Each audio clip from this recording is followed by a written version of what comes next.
আদানী ৰামদেৱক বিঘাই বিঘাই মাটি দিয়ে অসম চৰকাৰে, কিন্তু জুবিন গাৰ্গৰ বাবে নোলাল 30 বিঘা মাটি।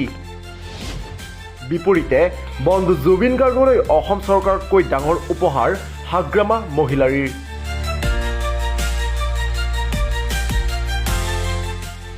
হিমন্ত বিশ্ব শৰ্মাই নোৱাৰা কাম কৰি দেখুৱালে হাগ্ৰামা মহিলাৰীয়ে।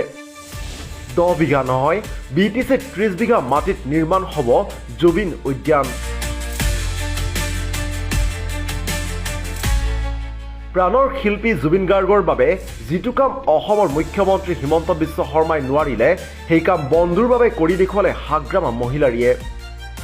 অসমৰ প্ৰাণৰ শিল্পীগৰাকীৰ স্মৃতিক্ষেত্ৰৰ নামত অসমৰ ৰাইজে অধিক পৰিসৰত মাটি দিয়াৰ দাবী তুলিছিল অসম চৰকাৰক, কিন্তু মুখ্যমন্ত্ৰীয়ে সেই দাবীৰ প্ৰতি কোনো উচিত সঁহাৰি জনোৱা নাছিল।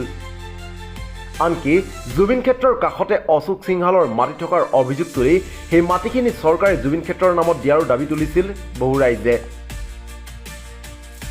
এই দাবীৰ পাছতে এক প্ৰকাৰে যেন খৰ্গহস্ত হৈ পৰিছিল মুখ্যমন্ত্ৰী হিমন্ত বিশ্ব শৰ্মা।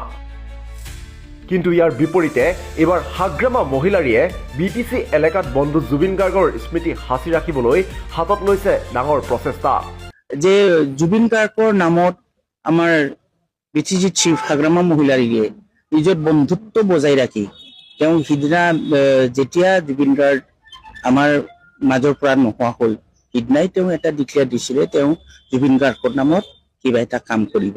জুবিনে নাহৰ খুব ভাল পায় আমি জানো, এই গতিকে আমি অহা দিনত 53 জন্ম দিৱসৰ নামতে আমি 53ডাল নাহৰ গছ ইয়াত ৰোপণ কৰা হ'ব। বাকীবিলাক এইটো ধুনীয়াকৈ আমি এটা সুন্দৰ প্ৰকৃতিময় পাৰ্ক হিচাপে ইয়াত পৰিগণিত হ'ব বুলি আমাৰ আশাবাদী। কিন্তু অসমৰ মুখ্যমন্ত্ৰীয়ে ৰাইজে কৰা দাবীৰ বিপৰীতে কি যুক্তি প্ৰদৰ্শন কৰিছিল শুনক তেওঁৰ মুখেৰেই। পৰিসৰটো বৃদ্ধিৰ দাবী এটা আছে। দাবীটো থাকিব, কিন্তু এক হাতত আমি ভূপেন হাজৰিকাক লৈ চলিব লাগিব, এক হাতত জুবিন গাৰ্গক লৈ চলিব লাগিব, কাৰণ দুইজনে আমাৰ সংস্কৃতিৰ। আপুনি ভূপেন হাজৰিকাৰ কাৰণে কিয় দাবী কৰা নাই? নিশ্চয় সেইটো কৰা নাই ন, মই শিকাই দিয়াৰ পিছতহে কৰিছে। গতিকে প্ৰশ্নটো আপুনি কওক যে ভূপেন হাজৰিকাকো 100 বিঘা দিয়ক। এইদৰেই নিজৰ যুক্তি প্ৰদৰ্শন কৰি অসমৰ মুখ্যমন্ত্ৰীগৰাকীয়ে ৰাইজৰ বিপুল দাবীৰ বিপৰীতে সোণাপুৰত মাত্ৰ 10 বিঘা মাটি দিলে জুবিন গাৰ্গৰ সমাধি ক্ষেত্ৰৰ নামত।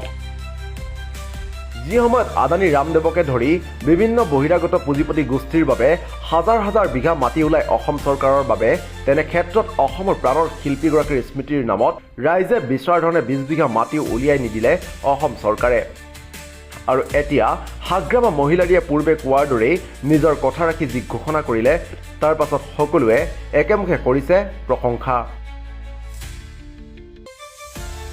News desk report, Assam daily 24।